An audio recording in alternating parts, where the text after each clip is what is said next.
अस्सलामु अलैकुम वरहमतुल्लाहि वबरकातुहू।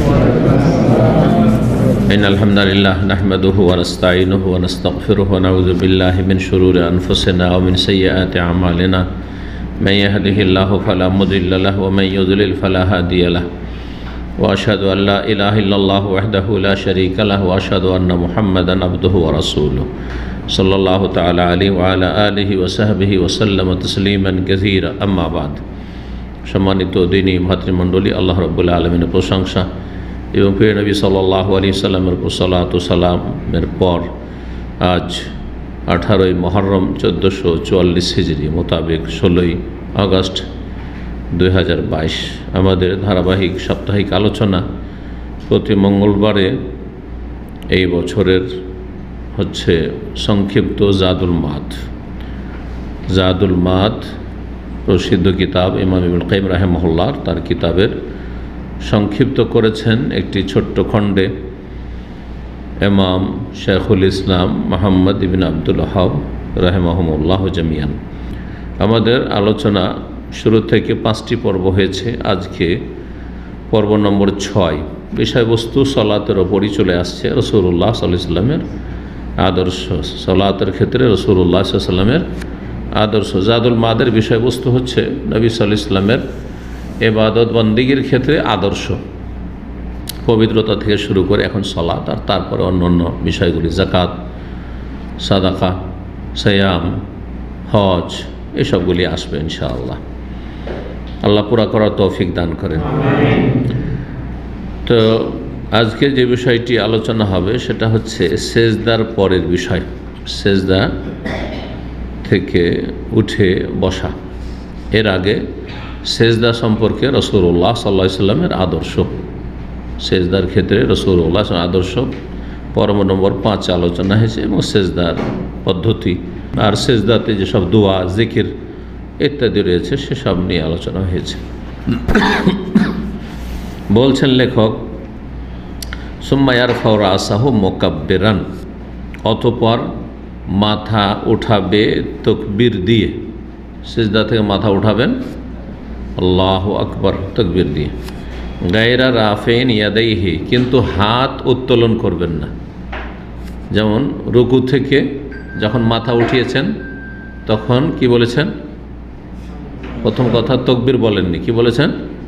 সামি আল্লাহু লিমান হামিদা, ঠিক না? আর তার সাথে কি করেছেন? রফুল ইয়াদাইন করেছেন, মানে দুই হাত উঠিয়েছেন। এটি সুন্নত, এটি হচ্ছে সুন্নত। যারা করে না এটা, এই সুন্নত ছাড়ে। আর যত সুন্নাত কম হবে তত নেকি কম হবে। এই সুন্নতকে তার মনসুখ বা রহিত বলে, এটি ভুল তথ্য, এর কোনো প্রমাণ নেই। হানাফি মাযহাবে যে বলে রফুল ইয়াদাইন রুকুতে যাওয়ার সময়, রুকু থেকে ওঠার সময় আর প্রথম তাশাহুদ থেকে ওঠার সময়, এগুলো মনসুখ রহিত, এটা একেবারে অবাস্তব, ভুল তথ্য। এর কোনো প্রমাণ কোনো হাদিসে নেই। জি, সুন্নাত, এখন সুন্নাত সে মাযহাবে স্বীকৃতি দেওয়া হয়নি, ইজতিহাদ হইতে পারে। ইমাম আবু হানিফা রাহিমাহুল্লাহর কাছে ওই হাদিসগুলি তখন সহিহ সূত্রে পৌঁছেনি। সেই জামানে হাদিসের কিতাবগুলি এভাবে সংকলন হয়ে আসেনি। এখন যেমন একসাথে হাদিসের কিতাবগুলি পরে লেখা হয়েছে, তাহলে ছড়িয়ে ছিটিয়ে মানুষের কাছে ছিল, বিক্ষিপ্ত আকারে লেখা ছিল, না হলে বিক্ষিপ্ত আকারে মানুষের মুখস্থ ছিল। সেই যুগে মানুষ স্মৃতিশক্তির ওপর বেশি নির্ভর করত। জি, লেখার চাইতে বেশি মানুষ স্মরণ শক্তির ওপর বেশি নির্ভরশীল ছিল। কেউ 25-50টা হাদিস মুখস্থ রেখে, কেউ 1000টা রেখেছে, কেউ 500 রেখেছে, কেউ 100 রেখেছে, এভাবে মুখস্থ ছিল। আর গোটা মুসলিম জগতে তখনকার ছড়িয়ে ছিটিয়ে ছিল। তো একসাথে হাদিস পাওয়াটা অত সহজ বিষয় ছিল না। তো ইমাম আবু হানিফা রাহিমাহুল্লাহ যেহেতু ইরাকের মানুষ ছিলেন, কুফার, ইরাকে যেসব ওস্তাদ থেকে যতটা হাদিস পেয়েছেন সেই হাদিস এবং আয়াতের আলোকে, কোরআন কারীমের আলোকে তিনি ইজতিহাদ করে ফতোয়া দিয়েছেন, ইজতিহাদ করে ফতোয়া দিয়েছেন। যেমন আমাদের অনেক আহলে হাদিস আলেমরা, আমরাও সেই যুগ পেয়েছি, ভারত বাংলাদেশে যেসব কিতাবগুলি ছিল সেসব কিতাবগুলি পড়তো। মযহাবধারীদের কথা বাদ দেন, হানাফিদের, আহলে হাদিসদের কথা বলি, যতগুলো কিতাব তাদের সামনে ছিল সেগুলি সামনে রেখে ফতোয়া দিত। যার ফলে আমাদের ওস্তাদের সবাই সালাম ফেরার পরে ফরজ সালাতে মোনাজাত পার্টি ছিল, সবাই মোনাজাত করতেন তারা, এবং আমাদেরকে ওইটাই শিখেছে। আমরা একযুগ করেছি। প্রথম আমার শিক্ষকতার জীবনে আমার যেহেতু কয়েক বছর শিক্ষকতার জীবন আছে, মদিনা আসার আগে 4-4.5 বছর, তো তার মধ্যে 3 বছর নিজেই দোয়া করেছি 5 ওয়াক্ত। কারণ আমাদের কাছে তাহকিক ছিল না, আমরা 7 পুরুষ আহলে হাদিস। কিন্তু যেই সব কিতাব, এইসব তাহকিক গবেষণা আছে, সব কিতাবগুলি ভারত বাংলাদেশে ছিল না।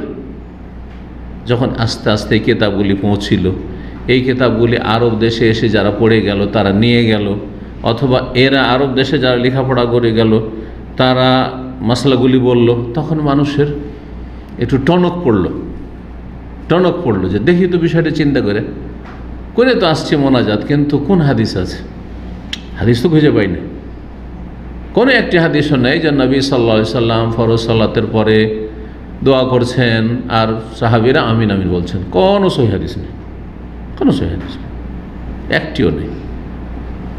কিন্তু একটা কাজ যখন চলতে থাকে, সবাই সমাজই করে, আর এর বিপরীত গবেষণা বা কেউ মাথায় টনক দেওয়ার মতো থাকে না যে চিন্তা করে দেখেছেন কি বিষয়টি আসলে আছে কি না, তখন একটু টনক পড়ে যায়, দেখি তো তাহলে চিন্তা করে গবেষণা করে। এসব হয়নি আসলে। তারপরে একটা কাজ মানুষ যখন একটা ইবাদত করতে থাকে তখন ছাড়তে কষ্ট লাগে, সহজে ছাড়তে চায় না মানুষ। এটা খারাপ স্বভাব, আমি হই আর আপনি হই, মানুষ হচ্ছে অভ্যাসের দাস। ছাড়ার জন্য তাহলে তাকে উদার হইতে হবে, নিরপেক্ষ হইতে হবে, গোঁড়ামি বাদ দিতে হবে, অহংকার বাদ দিতে হবে। এতদিন করে এলাম, যদি এখন বলি যে না আমারটা ভুলতে ছোট হয়ে গেলাম, এসব বাদ দিতে হবে, অহংকার মুক্ত হইতে হবে, এত সহজ নয় আসলে ছাড়াটা। জি, ভুল কি অনেক সময় ভুল জানার পরও মানুষ ছাড়তে চায় না। একটা বেনামাজিকে বলেন, হ্যাঁ যে ভাই নামাজ পড়তে যান না কেন, চলেন আল্লাহর রাস্তায় একটু নামাজ পড়েন, নরম করে বলেন তো হয়তো কিছু বলবেন না। নামাজ পড়েন না কেন আপনি, যান আপনার কাজ করেন, ওকে কোনো খারাপ কথা বলেছেন, তারপর আপনাকে খারাপ জবাব দেবে। এটা মানুষের খারাপ স্বভাব। তো যাই হোক, কি বলছিলাম যে ইমাম আবু হানিফা রাহিমাহুল্লাহর কাছে হতে পারে রফায়েদান হাদিস পৌঁছেনি, হয় পৌঁছেইনি আর না হলে সহিহ সূত্রে পৌঁছেনি। তখন তিনি বলেছেন যে রফায়েদান শুধু তাকবীরে তাহরিমা সাহেব প্রথমখানে, সেটা তো আর শরীয়ত নাই। শরীয়ত হচ্ছে আল্লাহ কি বলেছেন আর রাসূলুল্লাহ সাল্লাল্লাহু আলাইহি ওয়াসাল্লাম কি বলেছেন। হাদিস যখন করে সহিহ হাদিস পাওয়া গেল, অনেক হাদিস যে নবী সাল্লাল্লাহু আলাইহি ওয়াসাল্লাম 4 জায়গায় রফুল ইয়াদান করেছেন, শুধু এক জায়গায় নয়, তো 4 জায়গায় করবেন আপনি। তো বলছেন যে সেজদা থেকে উঠতেন তাকবীর বলে, কিন্তু 2 হাত উঠাতেন না, 2 হাত উঠাতেন না। সহিহ বুখারী মুসলিমের হাদিস দ্বারা প্রমাণিত এই বিষয়গুলি। তারপর বলছে সুম্মা ইয়াজলিসু মুফতারিশান, সেজদা থেকে উঠে যে বসবেন, তো বসার ধরনটা কেমন, নিয়মটা কেমন? বলছেন যে বসতেন পা বিছিয়ে। মুফতারিশান এই ফার্শ থেকে, ফার্শ মানে কি? বিছানা। ফার্শ মানে হচ্ছে বিছানা, পা বিছিয়ে বসতেন।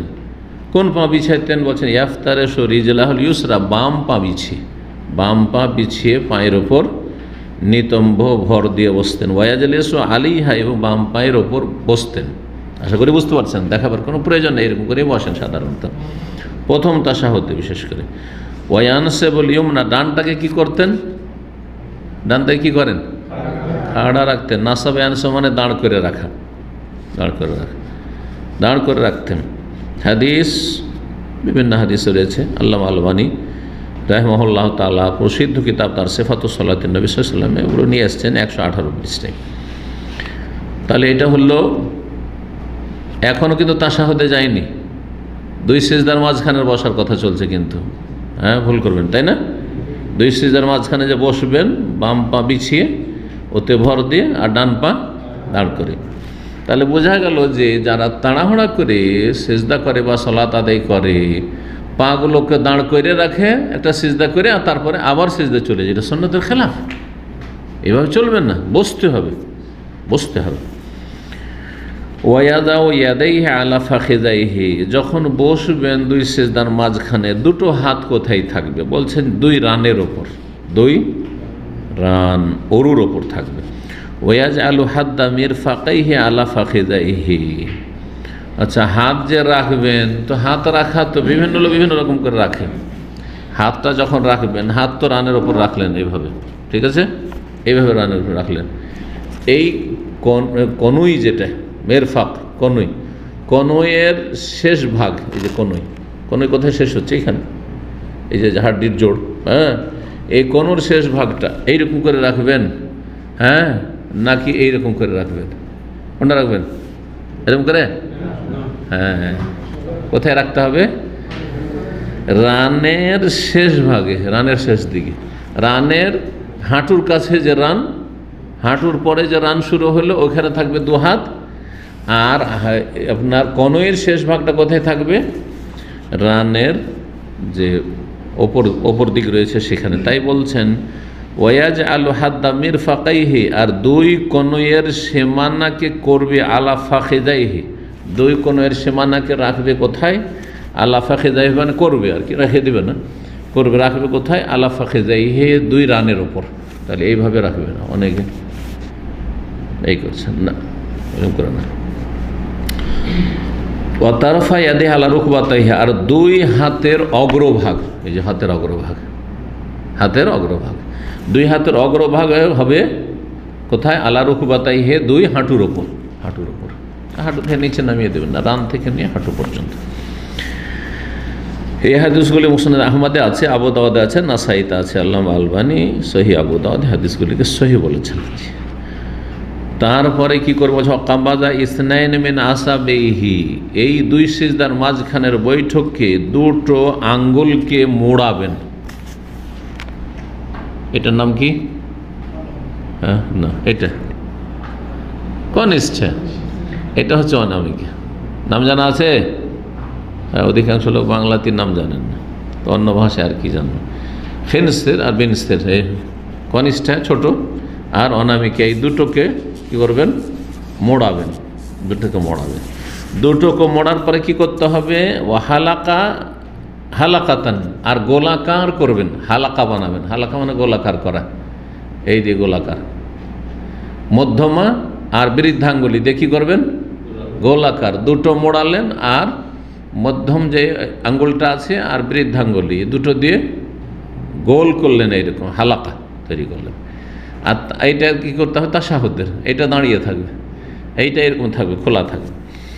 সুম্মা রাফা ইসবাহু ইয়াদউ বিহা, তারপরে আঙ্গুলকে উঠাবেন। এই আঙ্গুল মানে এখন একটি তো আঙ্গুল বেঁচেছে, 2টো তো মড়িয়ে নিলেন, আর 2টো দিয়ে গোলাকার বানালেন, তাহলে বাঁচলো একটা, এই যে শাহাদাতের আঙ্গুল যেটা, এর নাম আরবিতে প্রাচীন যুগে সাব্বাবা ছিল। ইসলাম আসার পরে এর নাম শাহাদাতের আঙ্গুল করা হয়েছে, কারণ এই দিয়ে তখন শাহাদাত শুরু, আশহাদু আল্লা ইলাহা ইল্লাল্লাহ আশহাদু আন্না মুহাম্মাদুর রাসূলুল্লাহ, হ্যাঁ, সেজন্য এর নাম শাহাদাতের আঙ্গুল হয়েছে। আমরা এর দ্বারা সাক্ষ্য প্রদান করি, নেকির কাজ করি। আর আরবরা এর নাম সাব্বাবা কেন রেখেছে? সাব্বা ইয়াসুব্বু, গাল দিত সেজন্য। কারোর সাথে যদি লড়াই হইতো, দেখবো রে, দেখবো তো, হ্যাঁ, বুঝবি তুই, হ্যাঁ, চিনিস, সবখানে এইটা। কেউ অন্য আঙ্গুল দিয়ে কিছু করেন না, কিন্তু এই আঙ্গুল দিয়ে খারাপ কাজ করতো, সেজন্য তারা নাম রেখেছিল খারাপ। সাব্বা ইয়াসুব্বু মানে গাল দেওয়া, হ্যাঁ, ওয়ালা তাসুব্বুল্লাযী ইয়াদউনা মিন দুনিল্লাহ, আল্লাহ বলছেন কোরআনে, যারা আল্লাহ ছাড়া অন্যকে ডাকে, অন্যের উপাসনা করে, দেবদেবীর, মাজারের, গাল দিও না। হ্যাঁ, যেসব মাজার পূজা হচ্ছে তাদের গাল দিবেন না। এমনকি তারা জড় ধরাও যদি থাকে, ধরেন এমন মাজার যে চেনেন যে ওই মাজারে যাকে দাফন করা আছে ও জড়টা বেনামাজি, বেদিন ছিল, নাপাক হয়ে থাকতো, আর তাকে দাফন করে আল্লাহর ওলি বানিয়ে দেওয়া হয়েছে, তারপর ওকে গাল দিয়েন না। কারণ ওকে যদি গাল দেন তাহলে কি করবে? ভালো মানুষকে তারা গাল দিও রিয়াকশানে। দেবী, হ্যাঁ, লাতু জামানাত, লক্ষ্মী সরস্বতী, না, গাল দেবেন, নিষেধ। কারণ অজ্ঞতাবশত তারা তোমাদের যে হক রব, হ্যাঁ, রব্বে করিম, তাকে গাল দিবে তারা। সুব্বুল্লাহ আদওয়ান বেগাইর ইলম, শত্রুতাবশত, হ্যাঁ, আর প্রতিক্রিয়ামূলক অজ্ঞতার কারণে তারা কি করবে? আল্লাহকে গাল দেবে। তোমার কারণে আল্লাহ গাল খেলো। এই জন্য ঝগড়া করতে গিয়ে মানুষ যে কি করে? গাল দেয় না। গাল দিলেন হয়তো আপনি একরা গাল, আপনি দোহরা গাল খেলেন, বুঝলেন? একরা আর দোহরা মানে হয়তো আপনি শুধু ওই লোকটাকে গাল দিলেন, আপনার বাপ মা তুলে 14 গোষ্ঠী তুলে গাল দিল, তো আপনার কারণে আপনার বাপ মা কেন গাল খাবে? তাহলে যদি এই কাজটা না করতেন, আপনার বাপ আপনার দোষে গাল খেলো, আপনি গাল না দিলে গাল খেত না, ঝগড়া না করলে গাল খেত না। সুতরাং এইসব ক্ষেত্র থেকে বেঁচে থাকতে হবে, এইসব জায়গা থেকে বেঁচে থাকতে হবে। তো বলছেন যে কি করতেন, তারপর এই আঙ্গুলটাকে কি করতেন, উঠাইতেন, রাফা উঠাইতেন, তাহলে উঠাইতে হবে এরকম না।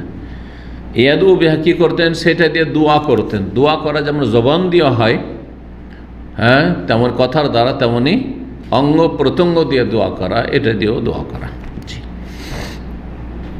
এর দ্বারা ইশারা করা, অন্য হাদিসে রয়েছে ইশারা করার কথা রয়েছে। ওয়ালা ইউহাররে কহা, আর সেটাকে হেলাবেন না, সেটাকে হরকত দেবেন, নাড়াচাড়া করবেন না। এখন নাড়াচাড়া মানে কি? নাড়াচাড়া মানে যদি বল নাড়াচাড়া, এইটা নাড়াচাড়া, এটা তো একটা নাড়াচাড়া, হরকত দাও, এইটা করবেন না, তাহলে হিলাইতে হবে না, তাহলে ধরে থাকতে হবে, শুধু ধরে থাকতে হবে এরকম করে, আর দোয়া করতে হবে। যে বুঝেছে ওই রকম, সেই এরকম বুঝেছে। আর কেউ বলছেন না হেলানো মানে হচ্ছে এরকম, এরকম করবেন না, কারণ সহি হাদিস আছে ইহার হিলাতেন, নবী সাল্লাল্লাহু আলাইহি ওয়াসাল্লাম দোয়া করতেন এবং হরকত দিতেন, হেলাতেন। তাহলে হেলানো সম্পর্কে, এই আঙ্গুল হেলানো সম্পর্কে দুই রকম হাদিস আছে, হেলাতেন আবার হেলাতেন না। এখন লেখক হেলাতেন নার হাদিস নিয়ে এসছেন, যদিও এটা কিন্তু তাশাহুদের বৈঠকে নয়। আর একটা মশলা বলবো যে এটা কি তাশাহুদের বৈঠকের ক্ষেত্রে নাকি দুই সিজদার মাঝের বৈঠকও এতে সামিল, আর একটা মশলা পরে আসছে, কারণ আজকে এক মশলাতে কয়েক মশলা ঢুকে আছে। হ্যাঁ, কথা বুঝতে পারছেন? তো প্রথম কথা এটা বুঝে নিই যে হাদিসে হিলাতেন এসছে আর হিলাতেন না এসছে, দুই রকম হাদিস। একদল বলছেন যে হিলাতেন না, এই হাদিস সহি নয়, জয়ীফ, দুর্বল, আর এটাই ঠিক। আর একদল বলছেন যে দুটো তো সমন্বয় করা যেতে পারে। সমন্বয় বোঝেন তো, জয়ীফ দুর্বল বলে উড়িয়ে দেবো না, বলবো যে দুটোতে কী করবো, কম্বাইন্ড করবো, সমন্বয় করবো, দুটোকে মিলাও। হেলাতেন মানে এইভাবে হেলাতেন, হ্যাঁ, মানে যেটাকে অন্য হাদিসে ইউশিরু বিহা, দোয়া করতেন আর ইশারা করতেন, এটা ইশারা। আর হেলাতেন না মানে এইভাবে হেলাতেন না, এটা হেলাতেন। মাথা হেলানো এটাও ঠিক না, আর মাথা হেলানো এটাও, দুটোই তো মাথা হেলানো, ঠিক না? কিন্তু বাঙালি মাথা হেলানো আলাদা, আর কেরালা মাথা হেলানো আলাদা। যারা এখানে কেরালাদের সাথে থাকেন ওরা বুঝে, ঠিক না? এত তফসিল আর দুনিয়ার করা দরকার নেই। আমরা একরকম হেলে, ওরা আর এক রকম হেলে। জি, তো হেলাতেন না আর হেলাতেন দুটোতে সমন্বয় করেন, অথবা হেলাতেন নার হাদিস জয়ীফ। 4 নম্বরে টিকায় লিখছেন এই জন্য যে হেলাতেন না এই মর্মে মুসনাদ আহমদে, আবু দাউদে, নাসাইতে হাদিস রয়েছে ওয়াইল বিন হুজুর থেকে। কিন্তু জাদুল মাদে যে হাদিস নিয়ে আসা হয়েছে সেটা ইউহাররে কোহা, হিলাতেন নবী সাল্লাল্লাহু আলাইহি ওয়াসাল্লাম, হরকত দিতেন। একই শব্দ লা একটাতে এসে আর একটাতে লা নেই। হাকাজা কাল ওয়াইল হুজরিন রাদিয়াল্লাহু আনহু সাল্লাল্লাহু আলাইহি ওয়াসাল্লাম, নবী সাল্লাল্লাহু আলাইহি ওয়াসাল্লাম থেকে ওয়াইল হুজুর রাদিয়াল্লাহু তাআলা এইভাবে বর্ণনা করেছেন যে নবী সাল্লাল্লাহু আলাইহি ওয়াসাল্লাম হিলাতেন, শাহদে বসে, বৈঠকে বসে হিলাতেন। আবু দাউদের হাদিস আব্দুল্লাহ বিন জুবাইর থেকে রয়েছে, তাতে রয়েছে আন্না কানা ইউশিরু বিইসবাইহি, নবী সাল্লাল্লাহু আলাইহি ওয়াসাল্লাম আঙ্গুল দিয়ে ইশারা করতেন। এদা দা, যখন দোয়া করতেন তো ইশারা, এটা ইশারা, আর ওইটাকে হেলানো বলা যেতে পারে। ওয়ালা ইউহাররে আর হেলাতেন না, হেলাতেন এভাবে হেলাতেন না, এটাও সামান্য। আবার কেউ বলছেন হাফাহাজি জিয়াদাত ফি সিহাতা নাযরুন, এই যে ইশারা করতেন এটা তো সহিহ হাদিস, কিন্তু ওয়ালা ইউহার তাতে বাড়ি হেলাতেন না, এটা সহি কিনা এতে আপত্তি রয়েছে, মানে দুর্বল। জি, এতটাই যথেষ্ট। ইশারা করতেন মানে এভাবে ইশারা করতেন। সহি মুসলিমে লম্বা হাদিস রয়েছে মর্মে, তাতে অতিরিক্ত কথা নেই। কেন সহি না এটা? কারণ সহি মুসলিমে ইশারার কথা আছে, কিন্তু হেলাতেন না এটা নেই। ওয়ালা ইউহারকে কথাটি নেই, পক্ষান্তরে আবু দাউদে আছে। জি, তো এক হাদিসে সহি মুসলিম বেশি সহি মুসলিম হাদিসে যখন নেই অতিরিক্ত, আর এতে আছে, তার মানে ওইটা অতিরিক্ত কোনো বর্ণনাকারী হয়তো ভুল করে বাড়িয়ে দিয়েছে, এটা হতে পারে।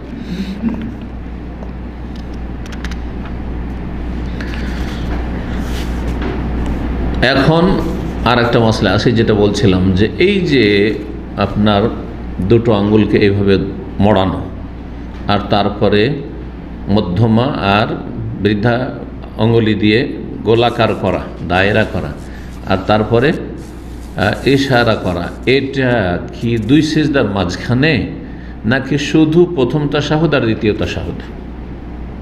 অধিকাংশ আইম্মায়ে কেরাম বলছেন যে এটা শুধু প্রথম তাশাহুদে আর দ্বিতীয় তাশাহুদে এক কথা, প্রথম হোক আর শেষ তাশাহুদে।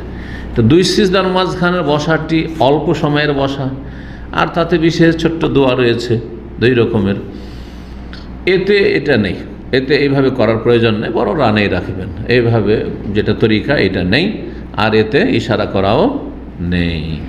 কিন্তু যারা বলছেন আছেন, ওনাদের একজন হচ্ছেন ইমাম ইবনুল কাইয়িম রাহিমাহুল্লাহ, জাদুল মাদের লেখক, আর একজন বর্তমান যুগের বড় আলেম সৌদি আরবের শেখ ইমাম মোহাম্মদ বিন উসাইমিন, এই দুইজন বলছেন না, দুই সিজদার মাঝখানের বৈঠকেও এইভাবে বাঁধতে হবে আর গোলাকার করতে হবে, আর দুই সিজদার মাঝখানে বলবেন রব্বিগ ফিরলি রব্বিগ ফিরলি রব্বিগ ফিরলি, আল্লাহুম্মা গফিরলি ওয়ারহামনি ওয়াহদিনি ওয়াআফিনি ওয়ারযুকনি।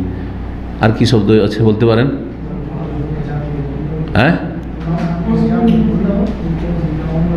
এটা এই ক্ষেত্রে আছে ওয়াজবরনি ওয়ারফানি, আরও কিছু বাক্য দুটো আছে, আল্লাহুম্মা গফিরলি ওয়ারহামনি ওয়াহদিনি ওয়াআফিনি ওয়ারযুকনি, পাঁচটি, আর দুটো অন্য অন্য রিওয়ায়াতে রয়েছে ওয়াজবরনি আর ওয়ারফানি।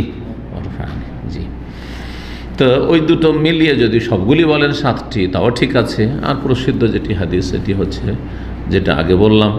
আবার কোন রিওয়ায়াতে হয়েছে আল্লাহুম্মা গফিরলি ওয়ারহামনি ওয়াহদিনি, ওয়াজবরনি আছে, ওয়াআফিনি নেই, এইভাবে আছে ওয়ারযুকনি যেমন আসছে। সুম্মা ইয়াকুলু, বলবেন কি দুই সিজদার মাঝখানের বৈঠকে বলছেন, অতঃপর বলবে বা বলতেন নবী সাল্লাল্লাহু আলাইহি ওয়াসাল্লাম আল্লাহুম্মা গফিরলি, আল্লাহ তুমি আমাকে ক্ষমা করে দাও, মাফ করে দাও। এর চেয়ে বড় আর কি চান? এটাই কিন্তু আমরা খুব হালকা মনে করি, এত সহজ নয়, কিন্তু অন্তর থেকে হইতে হয়। আল্লাহর কাছে মাফ চেয়ে নিলেন, আর আল্লাহ মাফ করবেন না? মাফ চাইবেন তো? খালেস অন্তর থেকে যদি আল্লাহর কাছে ক্ষমা চান, অবশ্যই ক্ষমা করবেন। ক্ষমা চাওয়াতে যদি কোনো বাধা না থাকে অবশ্যই মাফ করে। আল্লাহ মাফ করে দিলে তাহলে আর জাহান্নামে যাবেন না, ঠিক কি না? আল্লাহ মাফ করে দিলে আল্লাহ ধরবেন না দুনিয়া আখিরাতে। আল্লাহ যদি মাফ করে দেন তো আপনার আমার পাপের কারণে দুনিয়াতে যে বালা মুসিবতগুলো আসে সেগুলি আসবে না। আল্লাহ তুমি আমাকে মাফ করে দেন। এই জন্য সবচেয়ে হালকা দোয়া মনে হয় আজকাল মুসলিম সমাজে এটাকে মনে করা, আল্লাহ মাগফিরলি, আল্লাহ মাফ করে দেন, আস্তাগফিরুল্লাহ। মনে হচ্ছে হালকা, না হালকা নয়। আপনি হালকা মনে করেছেন, এই জন্য আপনার ইস্তেগফার হালকা হয়ে গেছে। কিন্তু আপনি এটাকে যদি ভারী মনে করেন যে আমি অনেক গুরুত্বপূর্ণ দোয়া করছি, আমার লাইফে ক্ষমা পেয়ে যাওয়া বিশাল। আপনি আপনার কোম্পানি থেকে ফাইনাল এক্সিটে যাচ্ছেন, এনওসি লাগবে, জানেন তো এনওসি, বুঝেন তো, নো অবজেকশন সার্টিফিকেট, কোনো রকমের কোম্পানি কোনো রকম দাবি দেওয়া আপত্তি নেই, যাও, তোমার ওপর কোনো আপত্তি নেই। এটা কি কম কথা নাকি? কোনো আপত্তি নেই। পক্ষান্তরে অনেক আছে আপনার সঙ্গী, হ্যাঁ, যাদের এনওসি দিচ্ছে না, না তোমার এই সমস্যা আছে, এই সমস্যা আছে, এই পেমেন্ট করো, এই করো, এত টাকা এই করেছো তুমি, এত টাকা তোমার এখানে আছে, ফেঁসা আছে, আলহামদুলিল্লাহ নিরাপদ চলে গেলেন আপনি। আল্লাহ যদি মাফ করে এনওসি জান্নাতে যাওয়ার জন্য, এনওসির সার্টিফিকেট, আল্লাহু আকবার। জি, আল্লাহ মাগফিরলি, আল্লাহ আমাকে মাফ করে দাও, ওয়ারহামনি, আল্লাহ রহম করো। মাফ পেয়ে গেলেন, তারপরে অতিরিক্ত লাগবে, আল্লাহ রহম করো। আল্লাহ যার রহম করবেন তাকে আল্লাহ অসহায় ছেড়ে দেবেন না। আল্লাহ যার রহমত করে, রহমত ছাড়া জান্নাত পাওয়া যাবে না। আপনি রহমত পেয়ে গেছেন, জান্নাত পাবেন ইনশাআল্লাহ। কোনো ব্যক্তি আল্লাহ রহমত ছাড়া জান্নাতে যাবে না। মাগফিরাত পেয়ে গেলেন, ক্ষমা পেয়ে গেলেন, রহমতও পেয়ে গেলেন, কিন্তু খালেস অন্তর ইখলাসের সাথে দোয়া করতে হবে। দোয়া কবুলে যেন কোনো রকম বাধা না থাকে। ওয়াজবরনি, আমার ঘাটতিগুলো পূরণ করে দাও। জবর মানে হচ্ছে হ্যাঁ কি করা, ঘাটতি পূরণ করা। জি, এখান থেকে আল জবর বোঝা গেছে। জবর আর নকশ একে বলা আপনার কি বলে ম্যাথে যে একটা ইয়ে আছে না, ভগ্নাংশ। ভগ্নাংশ, জবর মানে ঘাটতি পূরণ করা, কথা বলছে। নকশ মানে ঘাটতি, 1/2 মানে হাফে আছে, 1/2 1/2। তো আর 1/2 1/2 মানে হাফে হাফ মিলিয়ে কি হয়ে গেল, জবর হয়ে গেল, ঘাটতি পূরণ হয়ে গেল, 1 হয়ে গেল। বুঝতে পেরেছেন? তো অজবরণী আল্লাহ, আমাদের কত ঘাটতি আছে, কত ত্রুটি আছে, ফরজে ত্রুটি। আচ্ছা, ফরজটা যদি পড়েন খুশুতে ত্রুটি, কত দিকে ত্রুটি রয়েছে, অমনোযোগী। অজবরণী আল্লাহ, ঘাটতি পূরণ করে দাও। ওয়াহদেনি, আর হেদায়াত করো, হেদায়েত নিশ্চিত, হেদায়েত মানে জান্নাতের রাস্তা, হেদায়েত মানে জান্নাতের রাস্তা। ওয়ারযুকনি, আর রিজিক দরকার, দুনিয়া আখিরাতের রিজিক, আখিরাতের রিজিক জান্নাত। রিজিক মানে অংশ, রিজিক মানে অংশ। আল্লাহ আমার অংশ আমাকে দাও, আমার অংশ জান্নাত, আমার অংশ সুখ শান্তি, আমার অংশ সুখ সুস্থতা। রিজিক মানে জনগণ, এমনকি সাধারণ মাদ্রাসা পড়ারও মনে করে রিজিক মানে পয়সা। হ্যাঁ, রিজিক মানে পয়সা, একেবারে ভুল অর্থ। আর রিজকের শাব্দিক অর্থই হচ্ছে আল হাজ্জ ওয়ান নসিব, নসিব। তো নসিব বলি বাংলাতে, আরবি শব্দ ওটা, অংশ, নিজের অংশ। আয়ু, সুস্থতা, এলেম, আমল, বিদ্যা, বুদ্ধি, হ্যাঁ, ধন সম্পদ, স্ত্রী, রিজিক, ছেলে মেয়ে রিজিক। এই জন্যই তো আল্লাহ জান্নাবিনা শাইতান, আমার জান্নাবি শাইতান নাকি মা রাজাক্তানা, রেজাক্তানা এবার কি?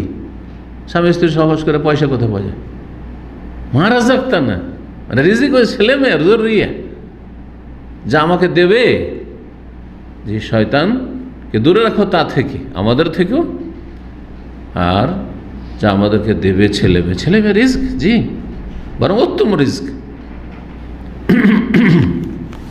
ওয়ারযুকনি, জীবনের প্রতিটি ক্ষেত্রে যা যাকে আল্লাহ দিয়েছেন, যা কিছু আছে সব রিজিক। ওয়ারযুকনি, এই হাদিস আবু দাউদে আছে, ইবনে মাজাহ, মুস্তাদরাক হাকিমে রয়েছে। ইমাম হাকিম সহিহ বলেছেন, ইমাম যাহাবী তার সমর্থন করে সহিহ বলেছেন, আল্লামা আলবানী সহিহ বলেছেন। তারপরে যদি কেউ বলে না এই হাদিস দুই সিজদার মাঝখানে আল্লাহ মাগফিরলি ওয়ারহামনি ওয়াহদিনি ওয়াফিনি ওয়ারযুকনি জয়ীফ, এ কথা গ্রহণযোগ্য? যেই সে আপনার সহি জয়ীফের হুকুম লাগানো শুরু করে অথচ কোনো যোগ্যতা নেই, এটা আল্লাহ হেদায়েত করুন। আজকাল সোশ্যাল মিডিয়ায় দেখবেন এরকম, হ্যাঁ, বিভিন্ন আলোচনায় অথবা কারো লেখনীতে অমুক হাদিসটা জয়ীফ। কতটা জ্ঞান আছে হাদিস জয়ীফের কায়দা কারণই জানো না তুমি, কথা বোঝা গেছে? তো এই হাদিস সহিহ। জি, ওয়াহাকাযা যাকারাহু ইবনে আব্বাস, এইভাবে বর্ণনা করেছেন আব্দুল্লাহ ইবনে আব্বাস রাদিয়াল্লাহু তাআলা আনহুমা, নবী সাল্লাল্লাহু আলাইহি ওয়াসাল্লাম থেকে এই দোয়া। এখানে অজবর্ণী শব্দ এসছে, এটি যে হাওয়ালাগুলি বললাম এতে রয়েছে। আর একটি রিওয়ায়াত যেটা, সেটাতে কি রয়েছে? ওয়াফেনি, আল্লাহ আমাকে নিরাপদ রাখো, আফিয়াত দান কর। আফিয়াতের অর্থ আরও ব্যাপক। আফিয়াত মানে জীবনের সার্বিক ক্ষেত্রে নিরাপদ থাকা, কথা বোঝা গেছে? সার্বিক ক্ষেত্রে, দিনের ক্ষেত্রে, দুনিয়ার ক্ষেত্রে, শরীরের ক্ষেত্রে, শরীর অঙ্গ প্রত্যঙ্গের ক্ষেত্রে, মানসিক ক্ষেত্রে, শারীরিক ক্ষেত্রে, ধন দৌলতের ক্ষেত্রে, ছেলে মেয়ে, আফিয়াত। জি, এই জন্য আব্বাস রাদিয়াল্লাহু তাআলা রাসূলুল্লাহ সাল্লাল্লাহু আলাইহি ওয়াসাল্লামের চাচা একবার বললেন যে ভাতিজা, ইয়া রাসূলুল্লাহ, আমাকে একটি দোয়া শিখিয়ে দেন, আমাকে দোয়া শিখিয়ে দেন। বললেন, ইয়া আম্মে, হে চাচা, সালিল্লাহুল আফিয়া, তুমি আল্লাহর কাছে কি চাও? আফিয়াত চাও।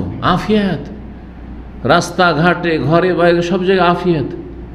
রাস্তায় চলতে চলতে ওপর থেকে কি পড়ে গেল, সুবহানাল্লাহ, গাড়ি ভিতরে আছে, হ্যাঁ, ভোগবিলাসের জীবনযাপন করেছিল, পিছিয়ে দিল, আল্লাহু আকবার, আফিয়াত ফিত তারিক, রাস্তাঘাটে আফিয়াত, আল্লাহ তুমি আফিয়াত দান করো। চলতে আছেন, কত বিচক্ষণ মানুষ চলতে আছে রাস্তাতে, অ্যাক্সিডেন্ট হয়ে, আমরা মনে করতাম যে হয়তো মূর্খ লোকেরা হয়তো এইরকম রাস্তাঘাটে চলতে গিয়ে কি হয়, দুর্ঘটনার শিকার হয়। বাংলাদেশ ইন্টারন্যাশনাল স্কুলের ভালো একজন টিচার, কয়েক বছর আগের ঘটনা, অনেকে জানেন হয়তো এটা, রাস্তা পারে এ পারে গাড়ি রেখে ও পারে, আপনার ওই বাংলাদেশ স্কুলের কাছে, এখানে ওই যে পার্কটার কাছে, এ পার থেকে ও পারে ফার্মেসিতে ওষুধ নিতে যাচ্ছে, একটা গাড়ি আসছে, ও খেয়ালই করেনি, গাড়িতে এসে মেরে দিল, সাথে সাথে মারা গেল। কথা বোঝা গেছে? আফিয়াত রাস্তাঘাটে, ঘরের ভিতরে, ঘরে থেকে এসিতে আগুন লেগে গোটা বাড়ি ঘর পুড়ে শেষ হয়ে যাচ্ছে, হচ্ছে না, হচ্ছে না? সুবহানাল্লাহ, আফিয়াত। তাহলে আফিয়াত কত গুরুত্বপূর্ণ। আপনি মনে করছেন বাড়িতে নিরাপদ, চোর থেকে ডাকাত থেকে নিরাপদ থাকলে অন্য কিছু থেকে নিরাপদ না, হ্যাঁ? কখন যখন বালা মুসিবত চলে আসে, আফিয়াত চলাফেরার ক্ষেত্রে, সাথী সঙ্গীদের ক্ষেত্রে, যেখানে আপনি কাজ করছেন, আফিয়াত, আল্লাহ বাঁচিয়ে রাখো। খারাপ লোকের অনিষ্ট থেকে বাঁচিয়ে রাখো। অনেক সময় আপনি খারাপ হতে চান না, কিন্তু ভালো মানুষকে খারাপ করে দেয়, ভালো মানুষকে খারাপ করে। যেমন দেখলেন দুই ভাই, এক ভাই আরেক ভাইকে খুন করে দিল, অথচ দুইজন দাড়িওয়ালা। আমি দেখে তো আউযুবিল্লাহ পড়ছি, আউযুবিল্লাহ, এত সুন্দর দাড়ি, তো দাড়ি দেখে তো মনে হচ্ছে পাক্কা সালাফি, হ্যাঁ, আউযুবিল্লাহ। আর স্ত্রীর কথা শুনে নিজের ভাইকে দিল খুন করে। ইন্না লিল্লাহি ওয়া ইন্না ইলাইহি রাজিউন। আফিয়াত, স্ত্রীর অনিষ্ট থেকে আফিয়াত চাইছে, যে কোনো মানুষের, জিন ইনসানের অনিষ্ট থেকে আফিয়াত চাইছে। আল্লাহ তুমি নিরাপদ রাখো, কেউ যেন আমাকে খারাপ দিকে না নিয়ে যেতে পারে। অনেক সময় নিজে ভালো হতে থাকতে চেয়েও ভালো থাকা যায় না।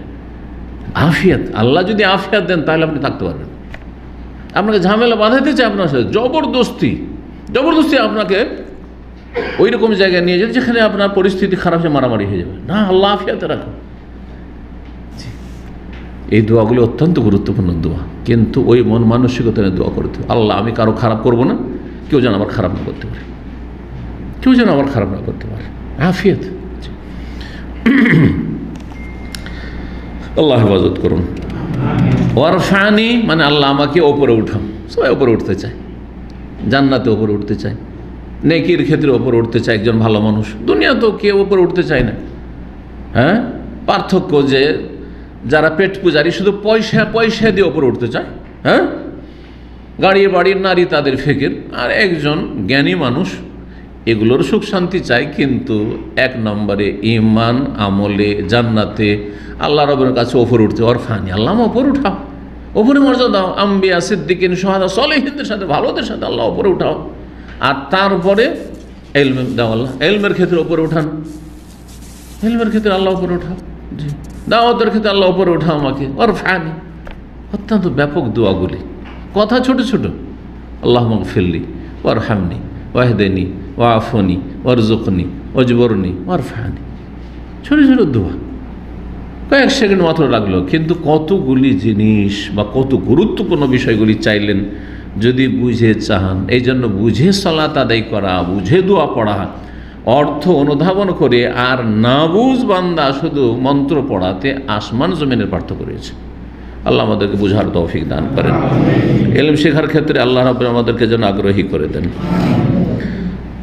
ওয়াজাকার হুযায়ফা আনহু, তবে সাহাবী হুযায়ফা রাদিয়াল্লাহু তাআলা আনহু নবী সাল্লাল্লাহু আলাইহি ওয়াসাল্লাম থেকে উল্লেখ করেছে, আন্নাহু কানা ইয়াকুল, তিনি বলতে আল্লাহ মাগফিরলি, আল্লাহ মাগফিরলি, আল্লাহ মাগফিরলি। অথবা অন্য রিওয়ায়াতে রয়েছে কি রব্বিগফিরলি, রব্বিগফিরলি।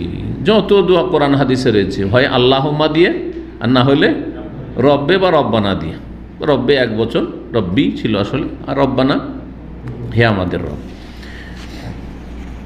এই হাদিস জাদুল মাদানী এসে রব্বিগফিরলি দিয়ে, কিন্তু এইখানে লেখক মোহাম্মদ আব্দুল্লাহ রাহিমাহুল্লাহ আল্লাহুম্মা নিয়ে আসছেন, কিন্তু হাদিসে রব্বিগফিরলি, তাই বলছেন যে জাদুল মাদে রব্বিগফিরলি ওয়া হাদিসুন সহিহ হাদিস। রব্বিগফিরলি যদি শুধু বলেন তাহলে 3 বার বলবেন, রব্বিগফিরলি, রব্বিগফিরলি, রব্বিগফিরলি। আর উত্তম হচ্ছে যে কোনো দোয়া 3 বার করা, উত্তম হচ্ছে যে কোনো দোয়া 3 বার করা। নবী সাল্লাল্লাহু আলাইহি ওয়াসাল্লাম দা সালাসান, যখন দোয়া করতেন 3 বার করে দোয়া করতেন। জি, আর সালাম দেওয়ার সময় 3 বার করতেন। এখন এর ব্যাখ্যা বিভিন্ন রকম করা হয়েছে। হ্যাঁ, না শুনলে, কেউ শুনলো না, সালাম আলাইকুম শুনলো না, আপনি সাথে সাথে বলবেন না, এই সালামে জবাব দিলেন না কেন ভাই, সালাম আলাইকুম, আবার দেন 3 বার। হ্যাঁ, অথবা কারো বাড়িতে গেছেন, দরজায় নক করছেন, সালাম আলাইকুম, সালাম আলাইকুম আদখুল, হাদিস আছে। 3 বার করে সালাম দেন আর নক করেন, প্রবেশ করব কি, বা যদি বেল থাকে তো বেল দেন সালামের সাথে। আর যদি জবাব না আসে 3 বার সালাম দেওয়ার পর, তাহলে সেখান থেকে ফিরে চলে আসেন। অথবা যদি বলে ওয়াইন কিয়ালাকুম ফারজিউ ইরজিউ ফারজিউ, যদি বলা হয় যে না এখন সময় নেই ফিরে যান, তাহলে ফিরে যান। আজকাল আছে কি আপনাদের মধ্যে, আমার বাসাতে গেটে এসছেন আর যান এখন ফিরে যান, সময় নেই, আর সেন্টারে আসবেন,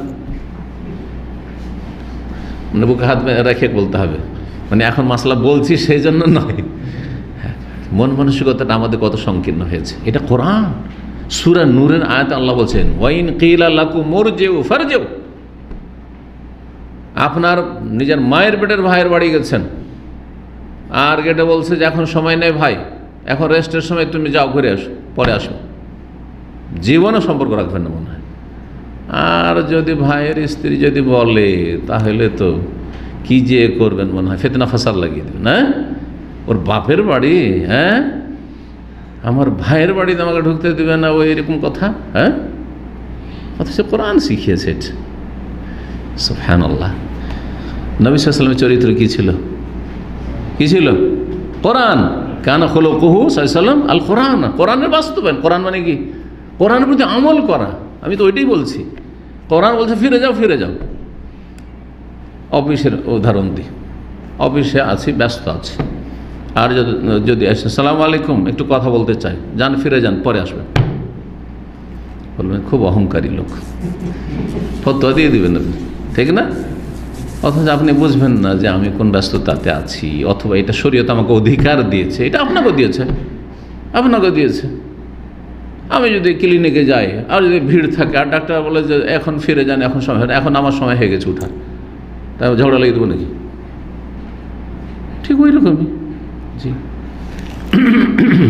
কিন্তু আলেমদের ক্ষেত্রে মনে করেন যে আমাদের হক আছে, ডাক্তারের কাছে কিন্তু এই হক দেখান না, কিন্তু ওখানে পয়সাও দিয়ে আসছেন।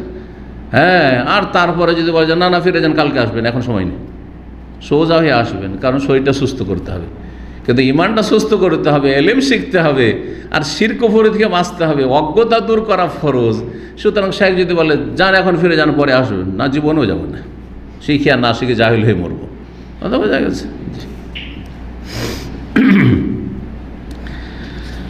নবী সাল্লাল্লাহু আলাইহি ওয়াসাল্লাম রব্বেক ফিরলিও বলেছেন, এটাও বর্ণিত হয়েছে। জি, এটি আবু দাউদে, নাসাঈতে, ইবনে মাজাহ, মুস্তাদরাক হাকিমে রয়েছে। আল্লামা আলবানী ইরওয়াউল গালিল সহিহ বলেছেন। সুম্মা ইয়ানহাজু, তারপরে দাঁড়াতেন নবী সাল্লাল্লাহু আলাইহি ওয়াসাল্লাম। জি, 2 সিজদা করার পরে কি করতেন? প্রথম রাকাতে তাহলে 2 সিজদা করে দাঁড়াতেন। এখন দাঁড়াবেন যখন, দ্বিতীয় সিজদা করলেন, তারপরে কি একটা হালকা বৈঠক করবেন, যে বৈঠকের নাম কে জানে? জালসা ইস্তিরাহা। জালসা মানে বৈঠক, জালাসা ইয়াজলিস থেকে জালসাতান, আর ইস্তিরাহা মানে তো বুঝেন, কারণ এখানে ইস্তিরাহা মানে কমিউনিটি হল, বুঝেন না? ইস্তিরাহা বুঝেন না? এখানে বিয়ে শাদী যে কমিউনিটি হল থাকে ইস্তিরাহা বলা হয়। ইস্তিরাহা মানে বিশ্রামাগার আসলে। এই জন্য যে কোনো বিশ্রামাগার যে থাকে বাস স্ট্যান্ডে অথবা যে কোনো জায়গায়, এগুলোকে ইস্তিরাহা, রাহাতুন থেকে, রাহাতুন মানে আরাম, আর ইস্তিরাহা মানে আরাম তলবের জন্য যা তৈরি করা হয়েছে, যদিও মাসদার শব্দটি কিন্তু ওই অর্থেই। তো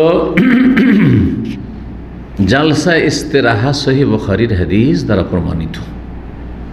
জি, প্রথম রাকাতে।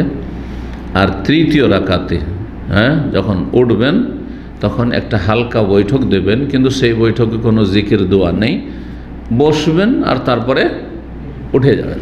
জি, কিন্তু ইমাম আহমদ বিন হাম্বলের মতে, মানে হাম্বলি মজহাবে, আর ইমাম আবু হানিফা রাহিমাহুল্লাহ তার মধ্যে, মানে দুটো মজহাবে, তাহলে 4 মজহাবের মধ্যে 2টো মজহাবে, হানাফি মজহাবে আর হাম্বলি মজহাবে এই জালসা ইস্তেরাহাত নেই। কি করতে হবে? দ্বিতীয় সেজদা করে সাথে সাথে পায়ে ভর দিয়ে উঠে যেতে হবে। এইটাই বলছেন এখানে লেখক শাইখুল ইসলাম আহমদ বিন আব্দুল্লাহ রাহিমাহুল্লাহ, যেহেতু বংশগত হাম্বলি মজহাবের ছিলেন। জি, আহলে হাদিসদের মতো তিনি লা মজহাবি ছিলেন না, কারণ আমাদেরকে লা মজহাবিরা গাল দেয় না হানাফিরা, আর শুধু আমাদেরকে গাল দেয় না, কাকে গাল দেয়? মোহাম্মদ আব্দুল্লাহকে গাল দেয় যে তিনি ওয়াহাবি লা মজহাবি ছিলেন। তিনি তো লা মজহাবি ছিলেন না, তিনি হাম্বলি মজহাব, ফিকহি মাসলায় তিনি হাম্বলি মজহাবের অনুসারী ছিলেন।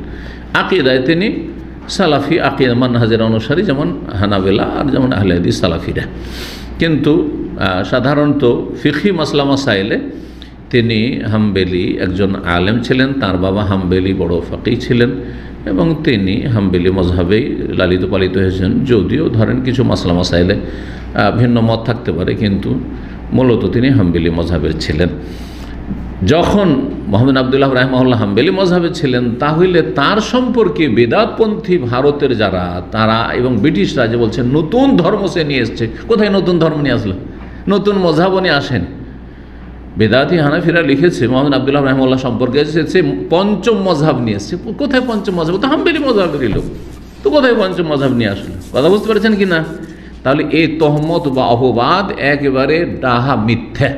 মোহাম্মদ আব্দুল্লাহ রাহিমাহুল্লাহ কোন নতুন ধর্ম নিয়ে এসছেন বা নতুন মজহাব নিয়ে এসছেন, বরং 4 মজহাবের প্রসিদ্ধ যে মজহাব হাম্বলি মজহাব, যেটি সুন্নাহর সবচেয়ে কাছাকাছি মজহাব, কারণ ইমাম আহমদ বিন হাম্বল সর্বশেষ ইমাম এবং তিনি সবচেয়ে বড় মুহাদ্দিস।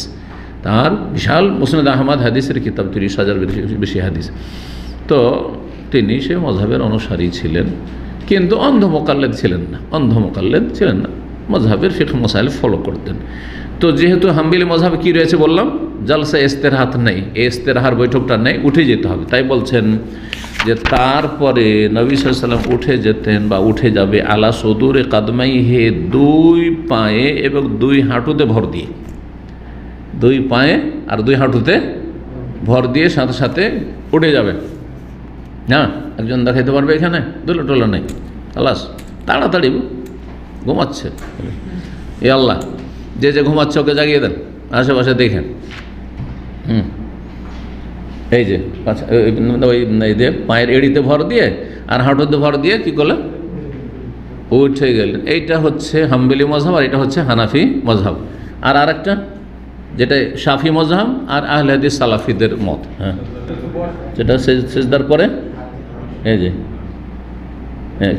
একটু বসে হ্যাঁ হ্যাঁ তারপরে ঠিক। ওঠার সময় আগে হাত উঠাবে না আগে রান উঠাবে, এটা আর এক মশলা। বলছেন মওতামেদান আলা ফাখিদাইহি, রানের ওপর ভর দিয়ে উঠে যাবে, রানের ওপর ভর দিয়ে উঠে যাবে। তার রানের ওপর তাহলে হাত দুটো থাকবে আর রানে ভর দিয়ে উঠে যাবে, যেটা বয়স্ক লোকের জন্য বা মোটা লোকের জন্য কষ্টকর। কথা বোঝা গেছে? এইটা তরিকা। এই মতটিও হানাফি মজহাবের মত আর এই মতটি হচ্ছে হাম্বলি মত। আর এই মতটি ইমাম ইবনুল কাইয়িম সালাফি আলেমদের মধ্যে ইমাম ইবনুল কাইয়িম রাহিমাহুল্লাহর মত, যে নামার সময় মানে সেজদায় যাওয়ার সময় কি করবে, আগে এর আগে পড়িয়েছি কিন্তু সেজদায় যাওয়ার সময় আগে কি রাখবে। ওরা কি বলছে, হানাফি মজহাব আর হাম্বলি মজহাব কি বলছে, হাঁটু রাখবে। আর ওঠার সময় পরে হাঁটু, আগে রাখলো হাঁটু আর ওঠার সময় কি করবে, আগে হাঁটু উঠিয়ে নেবে। আগে রেখেছিল আগে হাঁটু উঠিয়ে নেবে, হ্যাঁ না আগে হাঁটু উঠে গেছে হাঁটুতে ভর দিয়ে উঠবে। আগে গেল হাঁটু, হাঁটু আগে গেল আর ওঠার সময়ও পরে হাঁটু উঠলো, আগে হাতটা রানের ওপর উঠে থাকবে। এটা পক্ষান্তরে শাফি মজহাব আর আহলে হাদিসদের মত হচ্ছে যাওয়ার ক্ষেত্রে, সেজদায় যাওয়ার ক্ষেত্রে যে আগে কি যাবে, হাত যাবে, হাত আগে গেল, আর তাহলে হাঁটু পরে মাটিতে নামলো। আর ওঠার সময় আগে হাত গেছে আর পরে হাত উঠবে, এর একবার উল্টো, পরে হাতে ভর দিয়ে, হাঁটুতে ভর দিয়ে নয়, তাহলে কিসে, হাতে ভর দিয়ে উঠবে। জি, হাদিস দুই রকম আছে, কিন্তু এই ক্ষেত্রে কোনটি উত্তম কোনটি বেশি শক্তিশালী এই নিয়ে ইখতিলাফ, বোঝা গেছে। আর উটের মতো বসিও না, এর ব্যাখ্যাতে ইখতিলাফ, যা বিস্তারিত গত আলোচনাগুলিতে করেছি যে উটের মতো মানে কি। জি, উটের হাঁটু, উটের হাঁটু কোথায় আছে, হ্যাঁ সামনের পায়ে আছে। হ্যাঁ, তো যারা বলছে উটের হাঁটু সামনের পায়ে আছে, ফালায়াবরক কামায়াবরকল বাইরে, উটের মতো বসবে না, তার মানে হাঁটু কি করবে না, আগে রাখবেন না, কি রাখতে হবে তাহলে, হাত রাখতে হবে। কথা বোঝা গেছে? এটা হচ্ছে শাফি মত, আহলে হাদিস মত। এটা আল্লামা আলবানী এটাকে সহি বলছেন। আর হাম্বলি আর হানাফিরা বলছেন উটের মতো বসবেন না। উট কি করে যখন বসে, আগের পা রাখে, আর আমাদের আগে কি আছে, দুই হাত আছে, সুতরাং আগে হাত রাখিও না, কি রাখো, হাঁটু রাখো। বুঝার ব্যাখ্যার ভুলে মাসলায় ইখতিলাফ হয়ে গেছে। কথা বোঝা গেছে? জি হ্যাঁ, সুতরাং এগুলো নিয়ে বাড়াবাড়ি এমন বিষয় নাই। আর আমি ইবনুল কাইয়িম রাহিমাহুল্লাহ বিশেষ করে একজন মুহাক্কিক গবেষক, আর তিনি সালাফি আলেম হওয়া সত্ত্বেও এই মাসলা এভাবে বুঝেছেন, এই জন্য কখনো কখনো এরকমটাও করি। হ্যাঁ, কিন্তু বেশিরভাগ আমল যেটা আমি বেশি সহি মনে করি সেটাই করি, সেটা হচ্ছে আগে হাত যাবে আর ওঠার সময় পা আগে উঠবে আর পরে পরে হাত উঠবে না, হাতে ভর দিয়ে উঠবে না। হাতে ভর দিয়ে উঠা, আগে হাত রাখা আর হাতে ভর দিয়ে ওঠা, এটা বয়স্ক এবং মোটা লোকের জন্য সহজ, ঠিক না? এই জন্য আচ্ছা, হাম্বলিরা এই হাদিস, অথচ ইমাম আহমদ বিন হাম্বল হাদিস পেয়েছেন, তারপরে কেন নেননি? বলছেন যে না, নবী সাল্লাল্লাহু আলাইহি ওয়াসাল্লাম, প্রথমে জালসা ইস্তেরাহার মশলা আছে। জালসা ইস্তেরাহা, যেটা ইস্তেরাহা বিরতির বা বিরামের বৈঠক, জালসা ইস্তেরাহা মানে হচ্ছে বিরামের বৈঠক। বিরামের বৈঠকটা বলছেন হাম্বলিরা যে এটা নবী সাল্লাল্লাহু আলাইহি ওয়াসাল্লাম যখন বয়স হয়ে গেছিল আর শরীরটা একটু ভারী হয়ে গেছিল, তখন একটু বসে উঠতেন, কারণ যুবকরা যেভাবে ধাই করে উঠে যাবে, সেজদাতে উঠলো আর তারপর এভাবে উঠে গেল, বয়স্ক লোকদের বা ভারী লোকদের জন্য ওঠাটা একটু কষ্টকর। তাহলে এটা নবী সাল্লাল্লাহু আলাইহি ওয়াসাল্লামের বয়স হয়ে যাওয়ার কারণে বা শরীর ভারী হওয়ার জন্য করেছেন, এটা সুন্নত হিসাবে তিনি করেননি, এটা হাম্বলি এবং হানাফিরা বলছে। কিন্তু এটা তাদের বুঝ, এটা কারণে চাপিয়ে দেওয়া যায় না। এটা তো হাদিসে নেই যে নবী সাল্লাল্লাহু আলাইহি ওয়াসাল্লাম যখন বয়স হয়ে গেছিল, শরীরটা ভারী হয়ে গেছিল, সেই জন্য হাতে ভর দিয়ে উঠতেন বা সেই জন্য করতেন, কি বলে জলসা ইস্তেরাহাত করতেন, এমন কথা তো নেই। কথা বোঝা গেছে না? তো এগুলোকে বলে ইজতিহাদি মাসলা। আমার বুঝ এটা এই হাদিস থেকে, কিন্তু জরুরি না যে আমার বুঝটাই উদ্দেশ্য শরীয়তের, আমার বুঝটাই হচ্ছে নিশ্চিত ওহী। এই কথাটা যদি আমরা ব্রেনে রাখি তাহলে আমাদের মধ্যে মযহাবি গোঁড়ামি আসবে না, মযহাবি গোঁড়ামি আসবে না এবং সংকীর্ণতা থেকে মুক্ত থাকতে পারবো। ফাইদা নাহাদা, যখন দাঁড়িয়ে যেতেন সিজদা থেকে, তার দুই সিজদা করে কি করলেন? দাঁড়িয়ে গেলেন। দাঁড়িয়ে যাওয়ার ইফতাতাহাল কেরাতা, কেরাত তেলাওয়াত শুরু করে দিতেন। জি, তেলাওয়াত আস্তে করে বিসমিল্লাহ, জোরে নয়, আর তারপরে সূরা ফাতিহা শুরু করে। ওয়ালাম ইয়াসকুত, চুপ থাকতেন না। দ্বিতীয় রাকাতে যখন উঠলেন কিছুক্ষণ নীরব থাকবেন, এমন করবেন যেমন প্রথমে তাকবীর তাহরিমার পরে কিছুক্ষণ নীরব থেকেন, যে নীরবতায় কি পড়েছেন? সানা ইস্তিফতার দোয়া পড়েছেন। জি, কামা ইয়াসকুতু ইনদাল ইস্তিফতা, যেমন ইস্তিফতার সময় মানে প্রথম সালাত শুরু করার সময় তাকবীর তাহরিমার পরে কিছুক্ষণ চুপ থেকেছেন, যেই চুপ থাকায় নীরবতায়, চুপ মানে জোরে কিছু পড়েননি, কিন্তু এমনি চুপ থাকেননি। সালাতে কোথাও কিন্তু চুপ থাকা নেই। একটি মাসলা সবসময় মনে রাখবেন, সেখানে রাহিমাহুল্লাহ কথাটি স্পষ্ট করে দিয়েছেন যে সালাতে আমরা অনেকেই চুপ থাকি। ইমামের একটু পরে গিয়ে মসজিদে পৌঁছেছি আর দেখছি যে উনি আত্তাহাত শুরু করে দিয়েছেন, আল্লাহু আকবার। আত্তাহাত তো গেলাম, কিন্তু চিন্তা করলাম আমার তো এটা আত্তাহাতের জায়গা নেই, তখন অনেকে কি করে? চুপ করে দাঁড়িয়ে থাকে। বা ইমাম জোহর আসরে লম্বা সূরা শুরু করেছে, লম্বা সূরা শুরু করেছে, যখন পড়ছেন তখন তো শুনছেন মাগরিব এশারিগুলো সালাতে, কিন্তু জোহর আসরে তা শুনছেন না। আর মুক্তাদির কাজ হচ্ছে কি? সানা পড়ার পরে সূরা ফাতিহা, সূরা ফাতিহা পড়ার পরে চুপচাপ দাঁড়িয়ে আছেন, অথচ হতে পারে যে উনি হালাত হাদিসুল গাশিয়া শুরু করে দিয়েছেন। হ্যাঁ, 1 মিনিট 2 মিনিট 3 মিনিট 5 মিনিট হয়তো লম্বা তেলাওয়াত করেছেন, কিন্তু আপনি চুপ হয়ে দাঁড়িয়ে আছেন, এটা শরীয়ত নয়। এই ক্ষেত্রে বেশ কিছু হাদিস রয়েছে যে সাহাবায়ে কেরামগণ রাদিয়াল্লাহু তাআলা আনহুম নবী সাল্লাল্লাহু আলাইহি ওয়াসাল্লামের পেছনে জোহর আসরের সালাতে অন্য সূরাও মিলাতেন, পড়তেন। কথা বোঝা গেছে? এটাই হচ্ছে ঠিক। তাতে হবে কি যে আপনি কোনো একটা কিছুতে ইবাদতে মশগুল থাকলেন আর শুধু চুপ থাকলেন, এতে অন্যমনস্ক হবেন। হ্যাঁ, তাইতে শয়তান সুযোগ পাবে।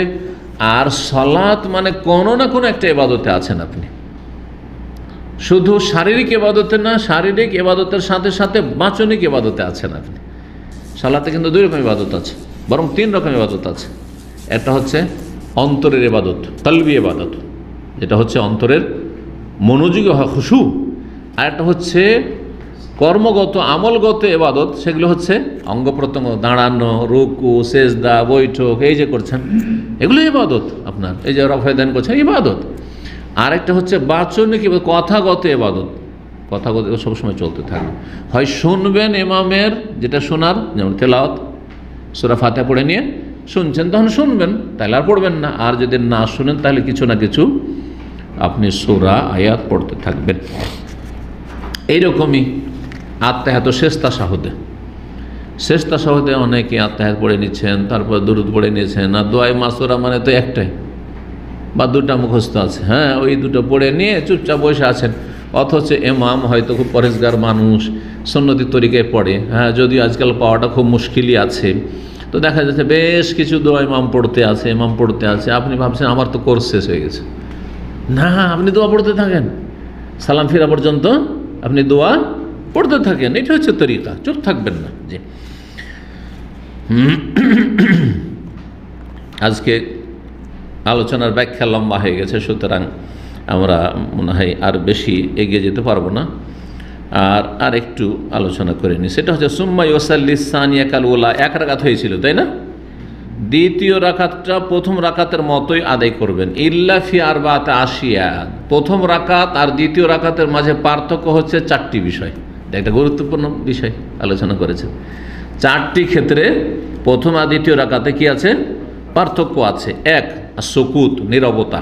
প্রথম রাকাতে তাকবীরে তাহরিমের পরে কিছুক্ষণ নীরব ছিলেন, চুপ ছিলেন, মানে সানা পড়ছিলেন, ইস্তেফতা দোয়া পড়ছিলেন, আল্লাহ বাইদ বাইনি পড়ে না, সুবহানাকা পড়ে, ইন্নী ওয়াজহাতু পড়ে পড়ছিলেন মনে মনে। কিন্তু দ্বিতীয় রাকাতে চুপ থাকবেন না, উঠে কি শুরু করবেন? হ্যাঁ, সূরা শুরু করবে, সূরা ফাতিহা। ওয়াল ইস্তেফতা, আর আরেকটি পার্থক্য হচ্ছে ইস্তেফতার দোয়া, যেটা হচ্ছে সলাৎ শুরু করার দোয়া। ইস্তেফতা মানে সলাৎ শুরু করা, ফাতাহ ইফতাহ মানে শুরু করা, জি। ইস্তাফতাহ ইস্তাফতাহ মানে শুরু করা, আরম্ভ করা। ফাতাহ মানে খোলা, আর ইস্তাফতাহ মানে শুরু করা। ইস্তেফতার দোয়া হচ্ছে ওই যে আল্লাহ বাইদ বাইনি বা সুবহানাকা আল্লাহুম্মা হামদিকা ওয়া তাবারাকা ইসমুকা ওয়া তাআলা জাদ্দুকা লা ইলাহা গায়রুকা। প্রথম রাকাতে ওইটা আছে, আর দ্বিতীয় রাকাতে নেই, পার্থক্য। তৃতীয় হচ্ছে তাকবীরে তাহরিমা। প্রথম রাকাতে কি আছে? তাকবীরে তাহরিমা আছে, যেটা গোটা সলাতে রুকুন, ফরজ, ওইটা ছুটলেন সলাতই হবে না। আর দ্বিতীয় রাকাতে তাকবীরে তাহরিমা নেই, তাকবীরাতুল ইন্তেকাল আছে, ওই যে সেজদা থেকে উঠলেন আল্লাহু আকবার, ওইটাই, কিন্তু উঠে গিয়ে আবার আল্লাহু আকবার বা কিছু এরকম কিছু নেই। 4 নম্বর হচ্ছে ওয়া তাতওয়িলুহা, রাকাত লম্বা করা। প্রথম রাকাত লম্বা হবে দ্বিতীয় রাকাতের তুলনায়। প্রথম রাকাত কি হবে? লম্বা হবে দ্বিতীয় রাকাতের তুলনায়। ফাইজা জালাসা লিত্তাশাহুদ, তারপরে যখন দ্বিতীয় রাকাত পড়ে তাশাহুদে বসবেন, ওয়াদা ইয়াদাহুল ইউসরা আলা ফাখিযিহিল আইসার, বাম হাতকে বাম রানের উপর রাখবেন। ওয়াদাহুল ইউমনা, ডান হাতকে ডান রানের উপর রাখবেন, আলা ফাখিযিহিল আইমান। ও আশারা বিসসাবা, নবী সাল্লাল্লাহু আলাইহি ওয়াসাল্লাম এইরকমটা করতেন। নবী সাল্লাল্লাহু আলাইহি ওয়াসাল্লামের আদর্শ বয়ান করা হচ্ছে। নবী সাল্লাল্লাহু আলাইহি ওয়াসাল্লাম কী করতেন? যখন বসতেন তাশাহুদে, ডান হাতকে ডান রানের উপর, বাম হাতকে বাম রানের উপর রাখতেন, আর ডান হাতকে ডান রানের উপর রাখতেন। ও আশারা বিসসাব্বাবা, এই যে সাব্বাবা এখানে বলেছেন, সাব্বাবা আঙ্গুল দিয়ে কি করতেন? শাহাদাতের আঙ্গুল দিয়ে ইশারা করতেন। এখানে ইশারা, এটা হচ্ছে ইশারা। ইশারা কোনো খাস জায়গায়,